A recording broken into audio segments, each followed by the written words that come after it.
Fede Cámaras y sus aliados, la burguesía, nos ha declarado la guerra económica y yo la he aceptado. Son enemigos del pueblo. Llamo al pueblo, al gobierno, a todo a la guerra económica. No podrán con nosotros los oligarcas de Fede Cámaras y sus medios de comunicación. Son enemigos del pueblo. Fede Cámaras. Fede Cámaras. Los huevos de la serpiente. Se consiguieron ahora con la revolución bolivariana, con un pueblo y con un presidente, un humilde soldado que no se va a doblegar ante el poder que ustedes creen tener, sino que estoy aquí más bien para desenmascararlos ante el país. Son enemigos del pueblo, son enemigos de la patria y todas las redes que manejan la burguesía venezolana y sus organismos, pero el centro de la serpiente, el nido de la serpiente es Fede Cámaras. Ahí están. Son enemigos del pueblo. Si algún empresario honesto de verdad, como los hay en Venezuela, se siente ofendido, le queda, creo yo, que un recurso, libre como es cada quien, salirse de Fede Cámaras. Porque ese es un organismo enemigo de este pueblo. Son enemigos de la patria. Fede Cámaras y sus aliados, la burguesía, nos ha declarado la guerra económica y yo la he aceptado. Bueno, buenas noches. Aquí estamos en su programa Debate nuevamente y queremos darles las gracias a todos ustedes por estar pendientes del programa. Gracias a los compañeros de producción, igualmente a Oscar Rivera y a Gabriel Pernía. Pero además hoy están con nosotros nuestros camarógrafos, el compañero Yuber Beroe, el compañero Haidán Díaz, el compañero Pedro Guacarán, Gianfranco García y Freddy Conde, que es el rey del 23 y tiene todo el control ahí. Bueno, vamos a estar compartiendo con ustedes, pero yo quería, Carlos, mandarle un saludo a nuestro compañero, un trabajador, luchador, que siempre lo conseguimos allí en sus actividades. Precisamente él trabaja en uno de estos supermercados, allí en la Mercedes, en el Plaza, y José Pérez. O sea, un saludo, compatriota, para usted, que sabemos, compañero, que usted siempre está pendiente, su compromiso con la lucha bolivariana y revolucionaria. Igualmente queremos darle las gracias, bueno, menos mal que se recuperó al coronel José Angulo, que tenía una lesión, se estaba recuperando del dedo cordial. Tú sabes que este dedo lo llaman el dedo cordial, ¿no? Y muy importante porque tuvo una lesión allí en el dedo cordial. Saludo a nuestro querido amigo, el coronel José Angulo, allá mismo en las Mercedes. Bueno, ustedes saben que han querido caotizar la vida social y económica de los venezolanos, Carlos. ¿Tú querías decir algo? Sí, mira, quería era, bueno, lo que la empresa Abecatún, que hoy... Abecaiza-Abecatún. Así es. Esa empresa, aquí lo tuvimos. Sí, que tuvimos aquí, que estaban denunciando pues, las irregularidades de esa empresa. Ellos, la empresa votó un conjunto de empleados dentro de esa denuncia que hicieron aquí mismo, en este mismo programa, y hoy no quisieron aceptar el reenganche ordenado por el Ministerio del Trabajo. Sí, por nuestro gobierno. Por nuestro gobierno, y en consecuencia ellos tomaron la empresa, se metieron a la fuerza y tomaron la empresa de manera de protestar y hacer efectiva por parte del poder de los trabajadores del reenganche ordenado por el Ministerio del Trabajo. Entonces quería decir eso, y en solidaridad con Herrera, la amiga que estuvo aquí presente con nosotros, que es secretaria de reclamo, y en solidaridad con todos los trabajadores de Abecaiza-Abecatún. Sí, eso está en Cumaná, en el estado Sucre. Compañeros estuvieran con nosotros. Eso no es la importante enlatadora, tanto de jurel, sardina, como de atún. Saben que ese es el Paraguaná, la otra es Margarita, y el otro que no recuerdo ahorita son los que tienen prácticamente el oligopolio en lo que se refiere a estos productos en enlatado de pescado.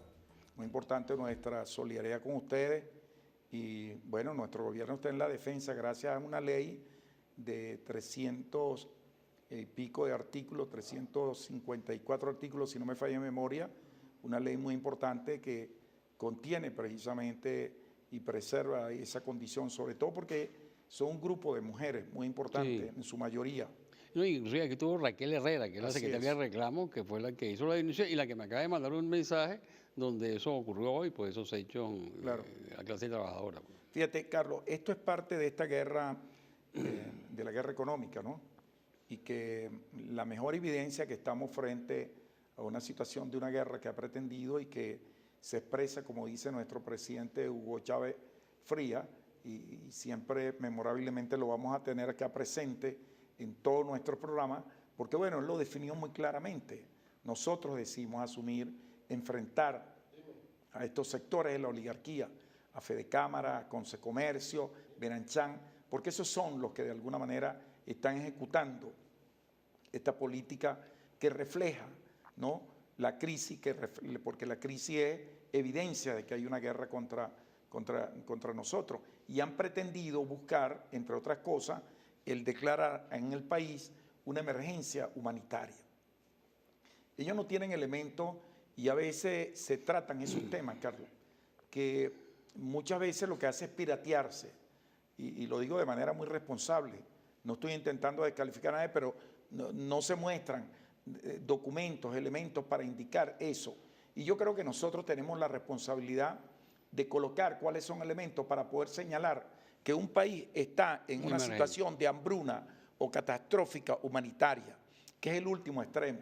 Son 5 fases y nosotros hemos querido precisamente compartir eso. Y nos gustaría, si tenemos posibilidad de presentarlo acá, de cuáles son las fases para poder llegar a que ese documento que tiene la Organización de las Naciones Unidas lleva para decir que un país está realmente ante una emergencia humanitaria. Fíjate, esto aquí quizás no se lea muy claro, no sé en el esfuerzo que hicimos, pero creo que se está leyendo bastante claro fuera quienes nos ven. Fíjense, ustedes pueden notar allí que para hablar, primero hay que hablar de seguridad alimentaria en general. Y ahí indica la tasa bruta de mortalidad, indica cuántas personas tienen que haber muerto, entonces te refleja menos del 0.5 por 10.000 por día. O sea, estos señores pretenden, fíjate que para llegar al estado de emergencia humanitaria, tú te imaginas las condiciones que habría que llegar, la malnutrición, el problema de enfermedad, que hay que llegar a una epidemia, ¿no? A que sea una pandemia, el problema del retraso del crecimiento, cuando por el contrario los venezolanos han crecido más bien 3 centímetros más, digamos el acceso a la disponibilidad de alimentos, la diversidad de alimentación, incluso la disponibilidad de agua y los peligros que pueda significar esa condición como vulnerabilidad en general a la población y el problema de la independencia para el desplazamiento. Pero además de ello, un elemento también importante, la seguridad civil, que supone que un elemento preponderante tiene que ser y estructural tiene que ser la paz. Y aquí en Venezuela nosotros, a pesar de que ellos impusieron por meses, no hay esa condición. Indica que lo tenían en el plan. Y el otro elemento es la adaptación a esas condiciones que puedan crear situaciones incluso de inconvenientes de ciertos espacios que se puedan crear. El otro es el activo que conforman los medios de subsistencia.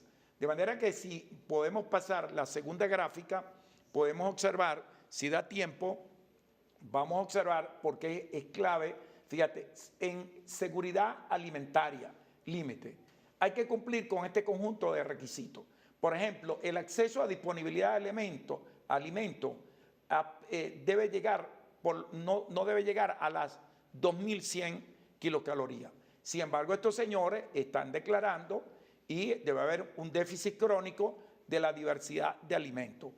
Veamos, por ejemplo, el tercero, que corresponde al hecho de lo que sería una crisis aguda de alimentos y medios de su sistema. Si vemos en la gráfica el tercero, que nos lo van a colocar ahorita, nosotros ni siquiera llegamos a esto, crisis aguda de alimentos y medios de subsistencia.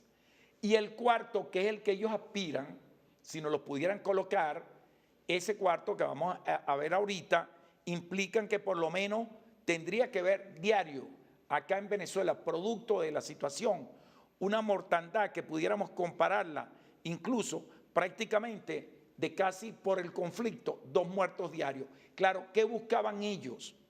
¿Qué buscaban ellos con ese conflicto?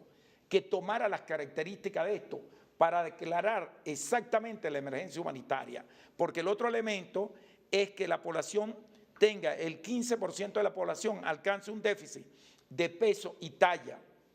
El otro elemento es que entremos aquí en una pandemia, o sea, que haya una situación de enfermedad en general en el país. Por eso ellos están buscando que la difteria, que esto, que el problema del paludismo, toda esa campaña tiene que ver con eso. El otro elemento es la falta de acceso a la capacidad de tener agua, o sea, de disponer a las calorías. La gente todavía tiene disponibilidad por encima de 2100 kilocalorías todavía, con los alimentos aún siendo dominante algunos carbohidratos. Y lo otro es el consumo de agua. Por lo menos en general, una persona en relación a esto debe tener disponible agua de consumo, por lo menos 7.5 litros de agua para consumir diario. Bueno, esto es superior. Los venezolanos tenemos disposición de tener. Y en cuanto a comida, se espera que pueda la persona por lo menos comer regularmente 3 comidas al día. Bueno, ninguna de estas características, ni la situación de desplazamiento, la población como en el caso de Colombia o el caso de algunos de estos países, lo que ha ocurrido en el caso de Siria o de Sudán, no, aquí no ha habido ningún desplazamiento de la población. Y lo otro es que ha habido una paz como tal y, bueno, la gente ha conservado, no han perdido su vivienda, no le han destruido su vivienda, que es parte de los activos que conforman sus propios medios y para su estabilidad y su propia subsistencia.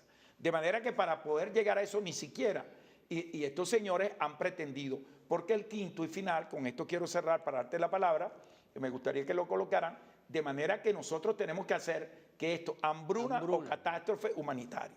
Bueno, nosotros no alcanzamos llegar ni siquiera a una situación de seguridad alimentaria límite, ni siquiera cumplimos para que nos pongan en ese rango.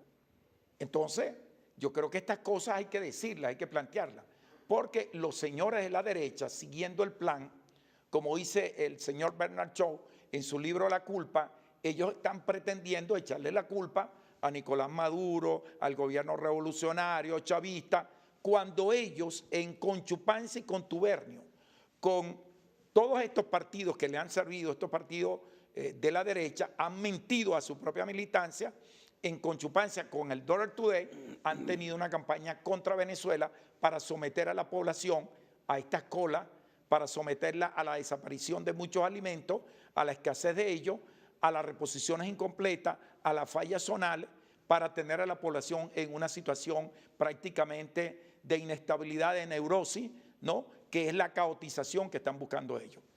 Carlos Lazo García. Bueno, fíjate que una de las fortalezas de este proceso es precisamente que eso, a pesar de que hay una incomodidad, por supuesto, en la calle, hay una cantidad de expresiones pues, en relación a esto, en relación a los problemas que están pasando, con todo y eso, ha sido muy consistente la respuesta política de la población venezolana. Es decir, aquí se ha paralizado todo lo que es, se ha neutralizado todo lo que es la violencia por parte de esa conducta de la población que realmente ha manifestado su conformidad con lo que está ocurriendo en el sentido del proceso bolivariano.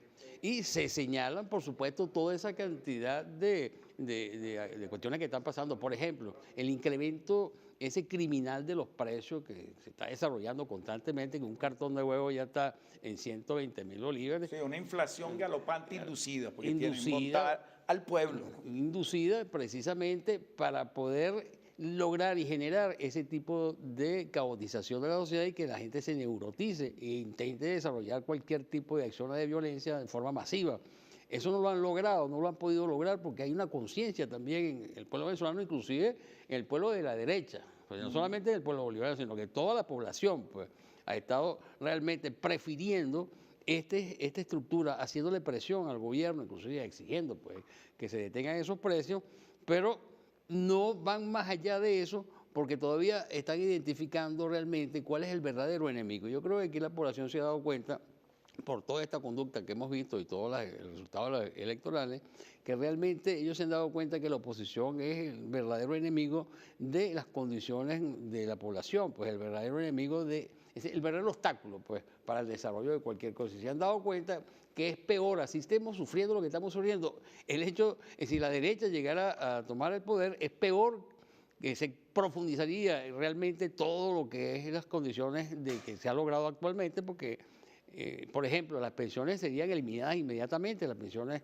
de nosotros, pues los mayores de 60 años de la tercera edad, serían eliminadas inmediatamente. O sea, la catástrofe sería mayor, pues, si esto realmente ocurriera y la derecha ganara. Y eso es una conciencia que tiene el pueblo venezolano ya, pues. Inclusive la misma derecha piensa que era mejor tener y que resolviera el problema económico este gobierno a que viniera la oposición y que para resolver el problema. Eso se ve muy bien en las encuestas que ha ido desarrollando inclusive el propio Oscar Schemmel en las presentaciones que ha hecho el propio José Vicente Rangel y las declaraciones que él ha dado de todo lo que es la investigación que ha hecho. Entonces esto es muy importante, tratar de resolverlo, pues el gobierno tiene ahora en sus manos la necesidad de resolver ese tipo de problemas, tratar de llegar a un momento en el cual se neutralice ese incremento de precios criminales y desarrollar realmente una política de producción que nos sirva, porque hasta ahora realmente no se ha dado respuesta con los 15 motores, parece que todavía no han arrancado definitivamente, de manera que nosotros no hemos podido ver los anaqueles llenos, pues y además se sigue manteniendo esa alianza entre la burguesía, de manera que ustedes todavía siguen viendo polleras. Yo no he visto ninguna pollera quebrada, ninguna arepera quebrada, es decir, eso está realmente igual todo el tiempo. Usted va por todos lados y consigue de todo. Va a todo lo que son las panaderías, consigue café, consigue todo, cosa que no se consigue. Pues eso lo hemos repetido aquí una cantidad de veces, porque es importante mantenerlo, hay que decirlo, porque es donde se ve realmente que hay una alianza entre la burguesía para mantener entonces desabastecido a los hogares. Y eso es lo que se ve concretamente cada vez que uno va a una panadería, cada vez que va a una pollera, y entonces se dan cuenta uno, si usted entra a un hotel, está limpiecito el hotel, hay productos de limpieza, etcétera. En cambio, para las presentaciones domésticas no existen. Entonces, eso hay que repetirlo, porque ahí es donde se ve la alianza de la burguesía para lograr caotizar y lograr mantener una programación de la escasez, una programación del incremento de los precios que surge de todas maneras a nivel de Consecomercio y toda la estructura del comercio, que es el que al final incrementa los precios. Claro, eso los pone en evidencia indiscutiblemente a ellos y muy importante para nosotros, por eso es que hay que ir construyendo esta argumentación. Carlos, esta conversación vamos a hacer una pausa. Carlos Lazo García y Eric Rodríguez Mieres, pues somos hijos de mujeres. Claro. Nuestra madre, siempre que menciona el apellido. Y ya volvemos para seguir conversando.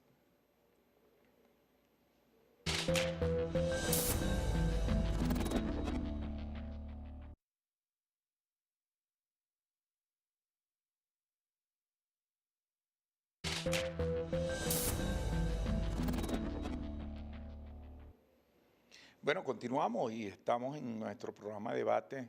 Hoy hemos querido conversar, como le decíamos a nuestra productora Zulima Vázquez, de la caotización que pretende utilizar como estrategia y pretendió utilizar como estrategia, porque ese es el plan que tiene la derecha, crear una situación de crisis para llevar al país precisamente a una confrontación.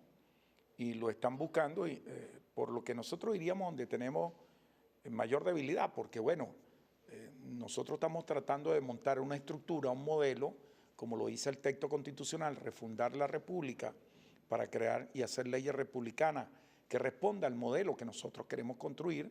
Esto no es una tarea fácil. Recuerden que los procesos de cambio son procesos dialécticos, no son lineales, están llenos de contradicciones y por eso, bueno, porque hay una lucha, pues. Hay una lucha por avanzar, por una visión política que muchas veces algunos pues creemos que debe ser por donde uno cree. No, hay realidades muchas veces porque uno no maneja determinadas informaciones. Y bueno, yo creo que nosotros colocamos, Carlos, al país en el camino correcto, el camino primero de la paz, y se demostró tanto en julio como en las recientes elecciones de gobernador, que había que tomar el camino de la paz.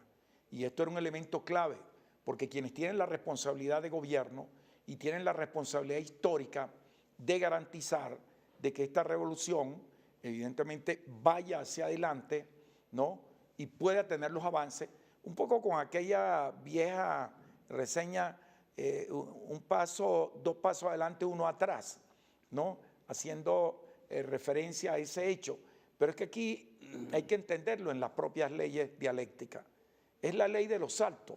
Hay inconvenientes, se para, camina en una cosa, otra va más rápido, pero así son los procesos revolucionarios. Mira dónde estamos ahorita. Cualquiera pensaría entre el 2015 ahorita y después con estos acontecimientos de este año, que bueno, esto no se iba a acabar nunca.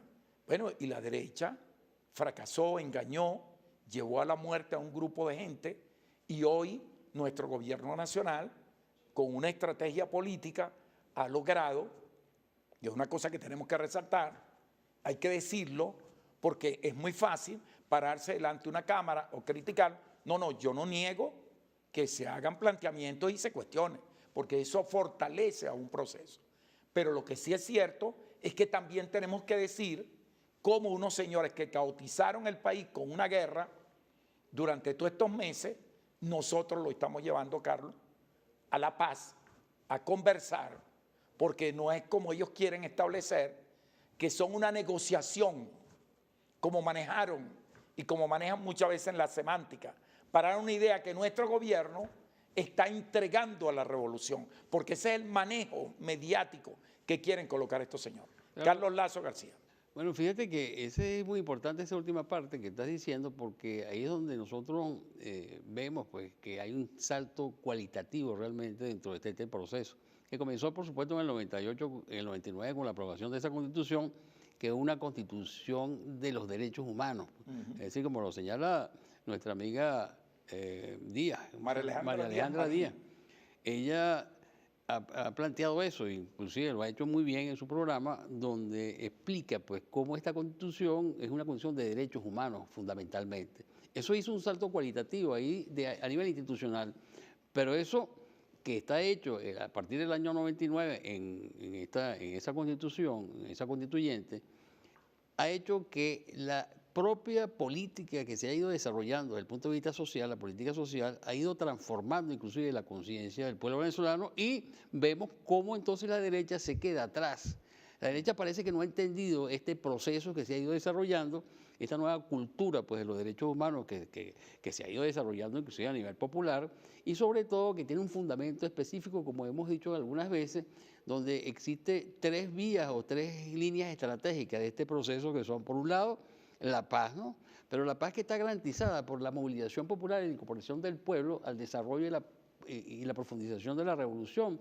Ese es un eje que se consolidó a partir del 13 de abril, que comienza el 27 de febrero, que es el eje fundamental del desarrollo de la ofensiva de masa que desarrolló el pueblo venezolano, y luego eso se consolida el 13 de abril. El 13 de abril es el momento en el cual toda la línea esa de movilizaciones masivas que garantiza la paz se consolida el 13 de abril. Y el 13 de abril entonces tenemos una nueva situación donde la legitimidad de origen de todo este proceso después del 2002 es precisamente insurreccional de una política de movilizaciones masivas, de táctica de movilizaciones masivas que consolidó la paz. Es decir, una paz bolivariana, una paz popular, es decir, como hemos dicho muchas veces, el pueblo le impuso la paz a la derecha y eso es un problema que hay que el pueblo le impuso la paz a la derecha, pues eso es lo que tenemos que resaltar. Por eso yo digo siempre que esto es una paz bolivariana, una paz popular. Ahora, ese es un eje fundamental que se ha mantenido constante en este proceso. Vemos siempre las movilizaciones y los intentos cada vez que la derecha intenta desarrollar una política agresiva y de violencia, entonces el pueblo sale a la calle y le impone la paz a la derecha. Y eso lo hemos visto. La otra línea que era muy importante, el otro eje estratégico de este proceso, de esta vía venezolana hacia el socialismo, es precisamente la vía institucional que fue lesionada en diciembre del 2015 cuando perdimos la Asamblea Nacional. Pero fíjense que esa, que es una línea fundamental, porque la transformación esta se está haciendo a través de las leyes y a través de las modificaciones y reformas constitucionales. Entonces, eso quedó, bueno, fuera, o sea, nos quitaron el centro institucional de la producción de leyes para la transformación del proceso, ¿no? Eso lo perdimos.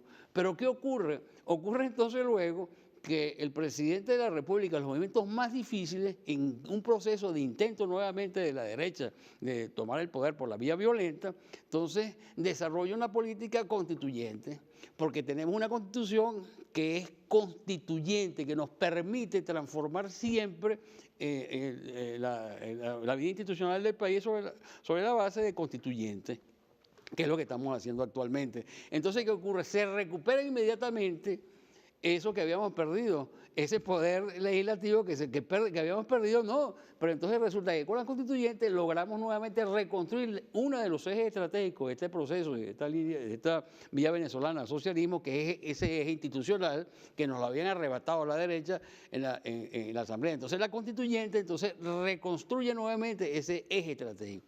Y el otro eje que es fundamental, que se ha ido desarrollando y que es lo que estamos viendo actualmente en la población, es el eje de la conciencia. O sea, se ha ido desarrollando de forma cualitativa una conciencia que existía en el año 98 totalmente distinta, que la vimos inclusive el 27 de febrero, como se expresó una conciencia poco... O sea, no era política, era una rebelión que fue una rebelión solamente contra los objetos y además en contra de una política del Fondo Monetario Internacional, sin tener entonces un planteamiento de transformación social. Eso no existió el 27 de febrero y lo desarrolló el comandante Chávez a partir del 4 de febrero, donde se consolida entonces el comandante Chávez como líder del proceso bolivariano, de la revolución bolivariana, y logra unificar a toda la izquierda y al pueblo venezolano en una dirección hacia un proceso bolivariano. Entonces eso ahora, a través de este proceso que se dio y con esta nueva constituyente, se consolida entonces un eje consciente. Pues por eso es que yo pienso que sí existe una nueva cultura, existe un proceso bolivariano que se ha ido desarrollando. Entonces esos tres ejes, junto con el eje consciente, van tomando una dirección. Por supuesto, como tú decías, hay problemas.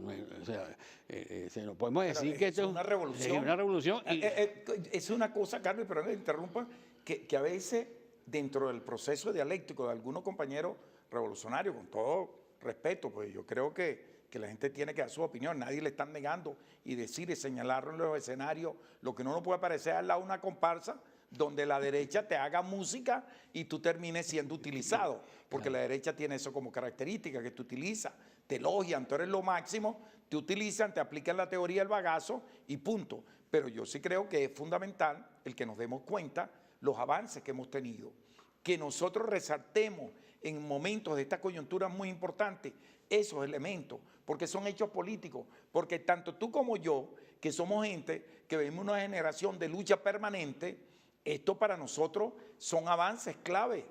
Son avances clave y el sentido incluso de Venezuela como un país soberano, chicos, que no logran meternos en los rediles del neoliberalismo en un momento como el que tiene el imperio, donde tiene planteado un problema del conflicto con el caso de Corea, que tienen una amenaza y que evidentemente, bueno, le han hablado de tú a tú y están poniendo en vilo a la propia humanidad, pues.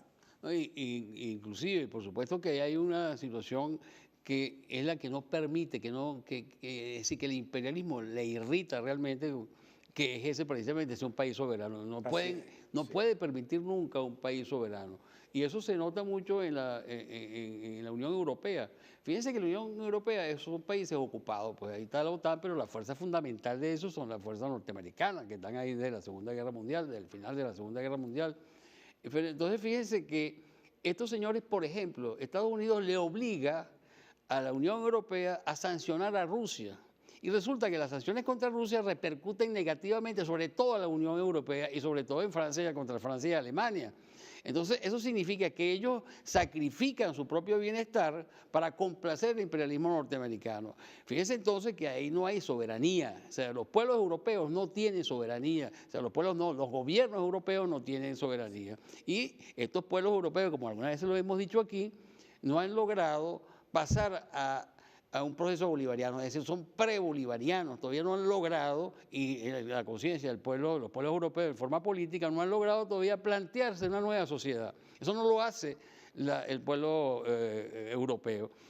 ¿Por qué? Bueno, porque todavía no han llegado, o sea, en su nivel de conciencia no ha llegado a la conciencia que tiene el pueblo venezolano hoy, que está transformado, está discutiendo la sociedad que queremos. Y por eso entonces el eje consciente es muy importante dentro de eso, a pesar de los errores, porque por supuesto que hemos cometido errores, por lo menos el gobierno ha cometido errores, pero eso es innegable. ¿De dónde además venimos nosotros? Montados en el viejo modelo, sí, de acuerdo de élite punto fijista. Sí. Es lógico que ahí tú consigas desviaciones. No, y vemos gente que se ha metido aquí como paracaídas Piteco, Mimeto Piteco, arrastra Piteco, se ha metido de todo tipo de gente en la revolución. Ahí estuvo Miquelena, estuvo el otro, y la revolución los ha tenido y los ha ido expulsando, hermano. Claro, y ellos mismos se va generando el proceso de selección. Como un mecanismo de defensa de la propia revolución. Sí, entonces, pero ahí hay un elemento que ellos, la derecha, ha sido pero de una torpeza impresionante, porque ellos como necesitan eliminar la Constitución, porque ese es un elemento central. La derecha necesita... Con esta Constitución ellos no pueden hacer nada, ni siquiera ganar en unas elecciones, no pueden hacer lo que ellos, o sea, vender el país, que es lo que ellos van a hacer. Entonces, por eso es que su vía de la derecha siempre será violenta, porque es la única manera de derogar esta Constitución, como lo hizo Carmona. Si Carmona, cuando la derecha toma el poder, o sea, los gringos toman el poder aquí en Venezuela a través de la derecha esa con Carmona, que es lo primero que hace, derogar la Constitución y poner en vigencia la del 61 para poder hacer, para la venta de PDVSA, para impedir que se siga mandando petróleo a Cuba y a todo lo que es el Caribe, que lo están planteando un grupo de economistas liderados por Felipe Pérez Martí, por cierto, que ellos plantean acabar, o sea, el programa que ellos tienen es, por ejemplo, eliminar Petrocaribe y no mandarle petróleo a Cuba. Esos son uno de los elementos que tiene dentro de su programa, que es el programa de la derecha norteamericana. Esa es una cuña que hay aquí, que se da a través de estos economistas, que se reúne, pues el grupo ese ¿Qué hacer?, que es una cuña ideológica del imperialismo dentro de un sector de economistas de la extrema derecha. Entonces, eso es lo que está planteado ahorita por parte de la derecha. Por eso tienen que derogar la Constitución. Por eso ningún movimiento de la derecha, que lo que están haciendo es los diálogos que están desarrollando, no les conviene. Ellos nunca podrán aceptar la derecha los diálogos, y eso es una maniobra distractiva es decir, yo creo que hay que tomar en cuenta que esos diálogos es una maniobra distractiva que está siendo utilizada por la derecha para reorganizarse y poder ir a un momento determinado para nuevamente insurgir, porque es su política. Porque si ustedes se leen el programa de Capriles, el programa que presentó cuando fue candidato a presidente de la República, ese programa es la venta del país. Inclusive ellos ahí quieren formar un ente petrolero, que es el que se va a encargar, bueno, además que el ente de ese petrolero va a ser autónomo, va a tener financiamiento propio. Y entonces ahí van a estar representados todas las compañías privadas internacionales, y va a dirimir ese ente los conflictos entre las empresas petroleras y el Estado venezolano. Es decir, es un metaestado. Lo que era PDVSA hasta el 90, hasta que se hizo esta Constitución y hasta que se fue tomada en el 2002, ahora lo van a hacer, pero formalmente. Es decir, van a crear un metaestado con PDVSA que va a ser dirigido por las empresas privadas y va a ser el árbitro entre el Estado y las empresas privadas. O sea, claro, ¿qué va a hacer? Va a definir aquello de la apertura, ¿verdad? Exacto. La apertura de capitales y la apertura de industria, donde nos impusieron aquella ley de procompetencia y crearon esas estructuras para responder a los arbitrajes de la concentración y centralización del capital que se expresa en los monopolios, oligopolios o monosomnios o oligonsomnios en el caso de ellos. Y hay que tenerlos claros, porque es que no tienen otra salida. Y tú lo sabes, Carlos, ese enfoque que tú has hecho está bien claro. Es decir, con la actual Constitución y por la vía actual, el único camino de la derecha en este país es la violencia. La violencia. Por la otra vía, el pueblo lo ha derrotado. Sí. Como tú lo dijiste, el pueblo le ha impuesto la paz. Y el pueblo le va a seguir imponiendo la paz. Porque en esas elecciones que van a ocurrir en este mes, la derrota de los 365 municipios va a ser descomunal. Primero porque la gente no quiere volver a los esquemas de ellos, porque ni siquiera le van a dar una oferta de tranquilidad, menos la económica. Pero, Carlos, nos indican que tenemos que hacer nuevamente una pausa. Bueno, y cuando vengamos, vamos a seguir haciendo estas reflexiones muy importantes. Seguimos la cogitación una vez que volvamos. Vamos a la pausa.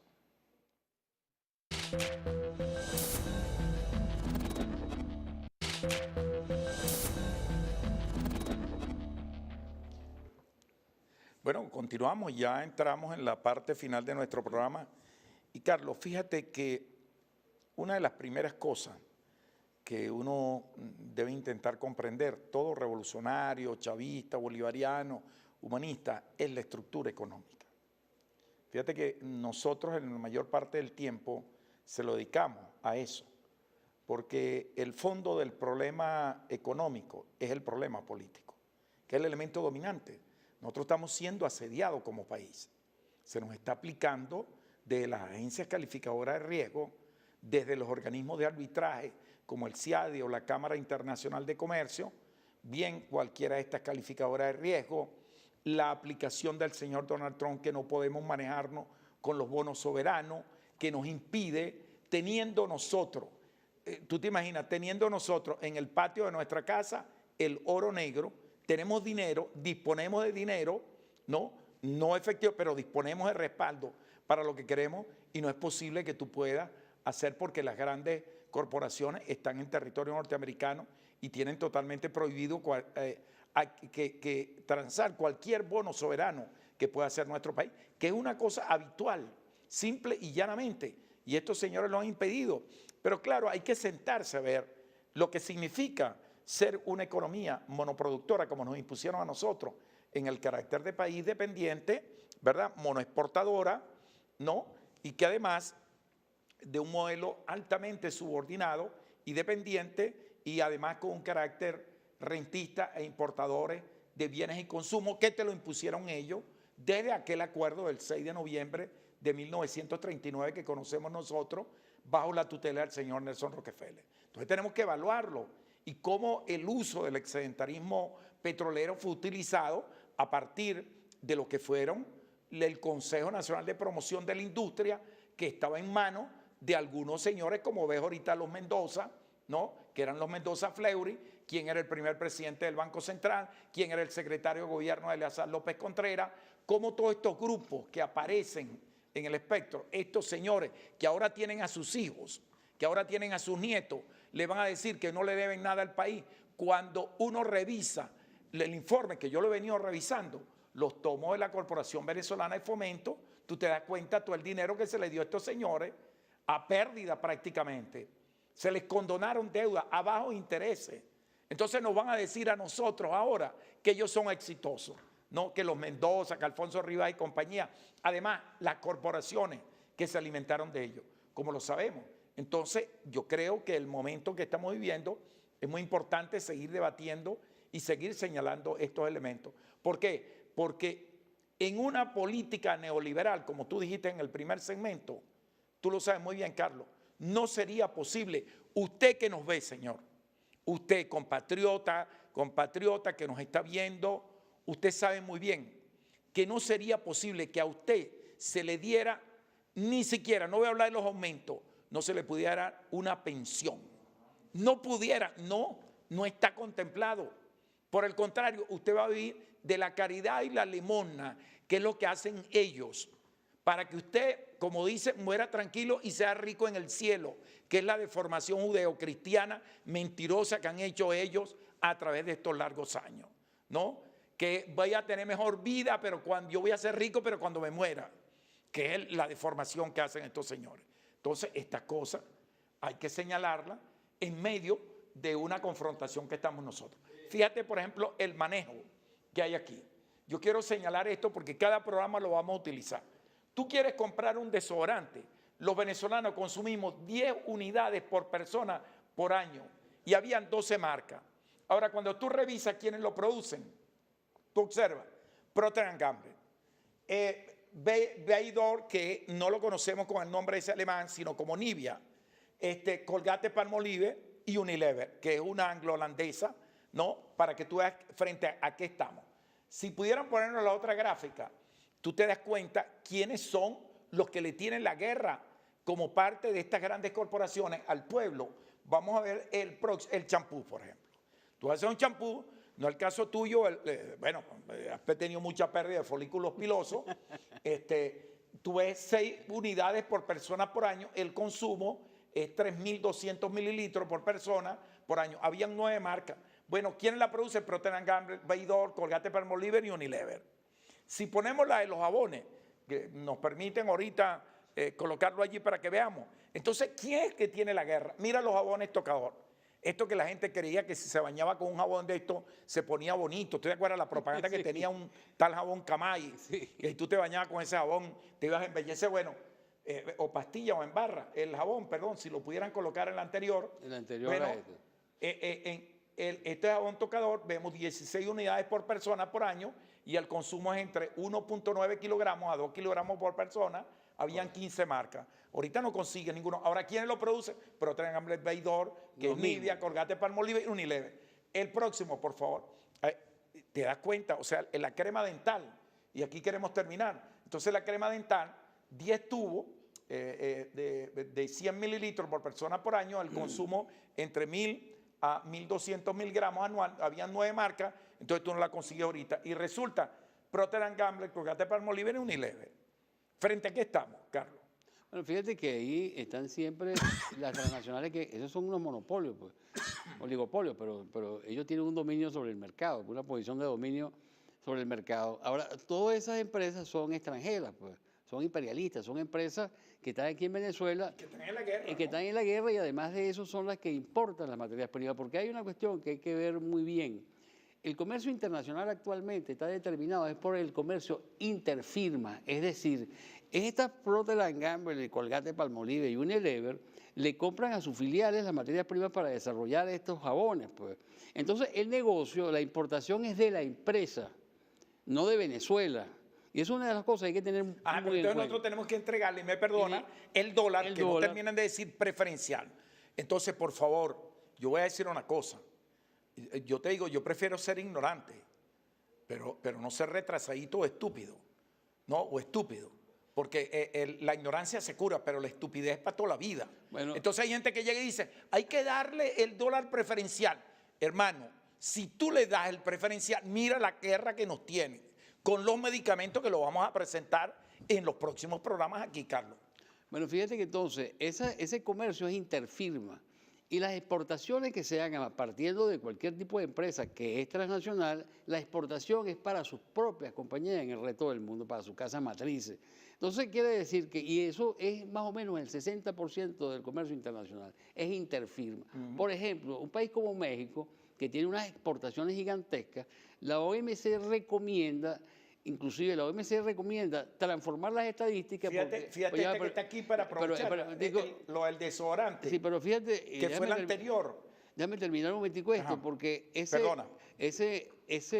relación entre las empresas que están en México y los Estados Unidos, las exportaciones de esas empresas son las maquilas que tienen ahí, que procesan una materia prima y se la mandan nuevamente a su casa matriz y aparece como exportaciones de México. Así es. Entonces, eso no son exportaciones de México, es comercio interfirma y por eso es necesario cambiar inclusive todo el sistema de cuentas nacionales, como lo decía la profesora Judith Valencia en un taller que se hizo en el Banco Central, donde ella plantea eso, pues que debido a que hay una transformación total del comercio que se da a través de un comercio interfirma, es necesario entonces desarrollar un mecanismo de análisis de cuentas nacionales que cambien la estructura actual porque no refleja ese tipo de relaciones internacionales. Claro, y la impresión que da indiscutiblemente es como si el que apareciera es precisamente el Estado, cuando los que están siendo, en este caso nuestro gobierno, los beneficiados son... Yo quería poner esta última, y perdona que te haya interrumpido, los desodorantes. Consumo 10 unidades por persona por año, 12 marcas. Claro, alguien me dirá, bueno, pero entonces que use bicarbonato con limón, como se usaba en la época nuestra, que la gente le ponían ahí un platico con bicarbonato y limón en el baño. Bueno, mira quiénes son. Procter & Gamble, Baydor, que es Nivea, Colgate-Palmolive y Unilever. Entonces, los mismos, hermano, los mismos. Entonces, ¿la culpa la tiene quién? ¿El gobierno? ¿Maduro? ¿Nosotros? No, hermano, también hay que tener una reflexión. No, es que el gobierno, pero eso es parte de la guerra, y nosotros tenemos que seguir resistiendo con reflexión y con compromiso, que le vamos a entregar al país, como la guerra que nos hicieron a nosotros cuando el proceso precisamente la que hicieron aquí con Sebastián Francisco de Miranda Rodríguez, la que hicieron que escondieron las monedas, que escondieron los billetes y tuvo que emitir 1 millón de pesos con la aprobación y estos señores llegaron y cuando salió el dinero que habían impreso en billete, porque para troquelarlo tenían que llevarlo a México, bueno, ¿qué hicieron? Aumentaron una vela que costaba un real, la subieron a 10 reales. Una libra de carne que costaba apenas 4 reales, la llevaron a 34 reales. ¿Se le parece a usted? Y eso fue en 1812. ¿Se le parece algo a lo que está ocurriendo? Cada vez que hay un gesto libertario de soberanía, aparecen estos fenómenos. Claro. Carlos Lazo García. Bueno, fíjate que eso es lo que venimos diciendo. Estas empresas producen más que todo para los hoteles, para todo lo que es el comercio y la industria. Por ejemplo, si hay azúcar, no hay azúcar en los automercados, etcétera, pero sí hay azúcar en los refrescos. Pues. Es decir, hay que tomar en cuenta, esos son los ejemplos, esos son los indicadores por los cuales nosotros podemos darnos cuenta de que existe una guerra contra el pueblo, que está muy bien definida por Hugo Chávez en la presentación del programa, que ese sonido, ese video, es un video donde expresa esa guerra económica que es la que nosotros estamos desarrollando y dándole contenido, porque Chávez hizo ahí un resumen, un resumen importante de lo que significa la lucha de clases, que se expresa como guerra económica. Y entonces lo que hemos hecho en este programa siempre es un poco definir cuáles son los instrumentos de esa guerra y cómo se desarrolla y cómo es la estrategia de ellos en el sentido de lograr crear un desabastecimiento de la familia, pues, de los hogares, y generar un abastecimiento a todo lo que es el comercio, la industria de refrescos, y además de eso, todo lo que es el comercio de los restaurantes, de polleras, etcétera, como decir, panadería. Para ellos sí hay producción, pero hay escasez entonces para la familia, para lograr eso que decíamos al principio, que es la exasperación del ciudadano venezolano y crear una caotización inclusive mental, de manera de tratar de desarrollar una guerra insurgente contra el gobierno para derrocarlo. Esa es la estrategia. Claro. Y a eso, fíjate, esa intención de caotizar la están llevando dentro de la estructura fundamentalmente económica. Bueno, porque esta era una de las batallas importantes.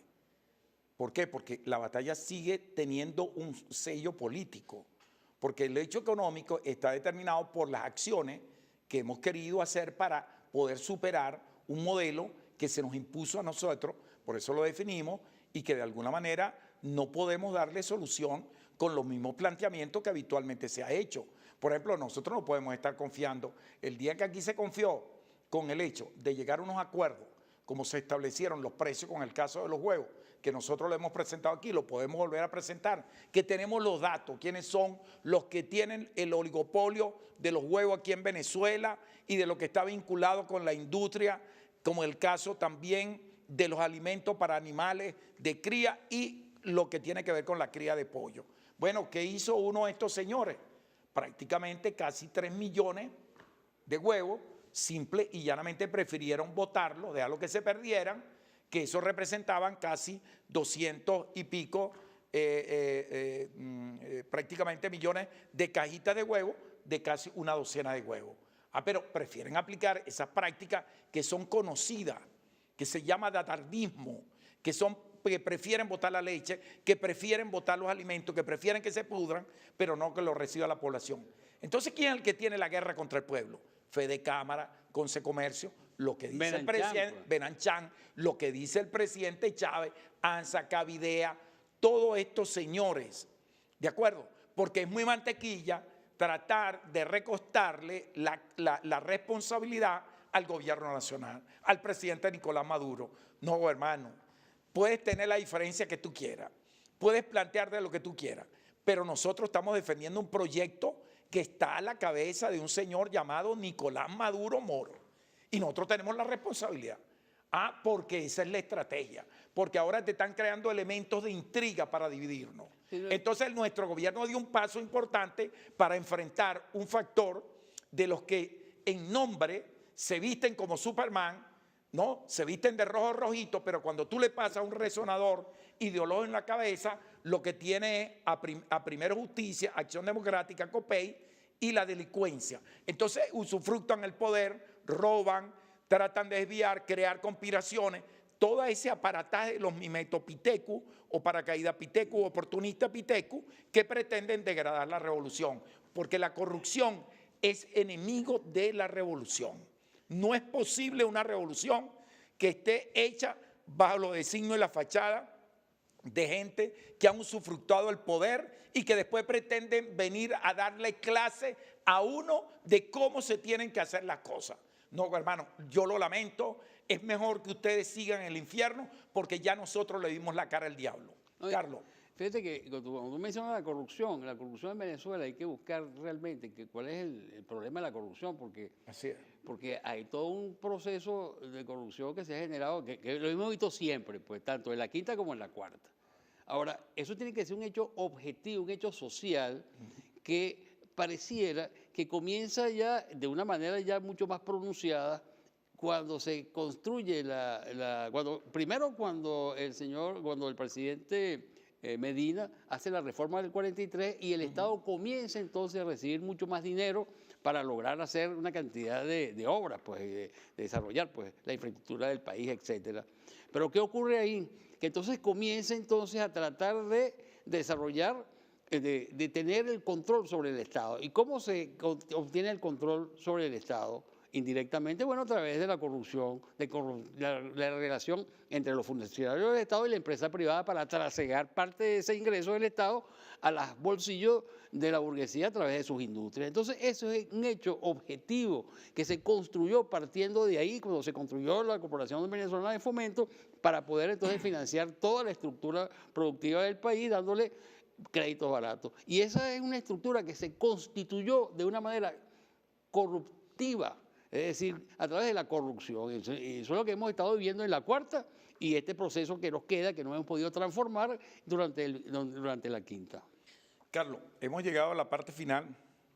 Queremos agradecerle a Freddy Conde que mantuvo la cámara ahí, nos pone un maquillaje especial, a Gianfranco García, que es el que permite que tú salgas y te veas muy bien, a Jaidán Díaz, al compañero Pedro Huacarán, a Yusber Beroe, igualmente a Oscar Rivera, Gabriel Pernilla y a los compañeros Gastón Ariel Nieto y a nuestra compañera siempre bella, inteligente, Zulima Vázquez. Bueno, hemos llegado a la parte final. Un saludo para todos ustedes y nos volvemos a ver el próximo viernes. Vamos a estar siempre atentos a dejar estas reflexiones aquí. Carlos Lazo García y Eric Rodríguez, los dejamos por hoy, pero continuamos el próximo viernes.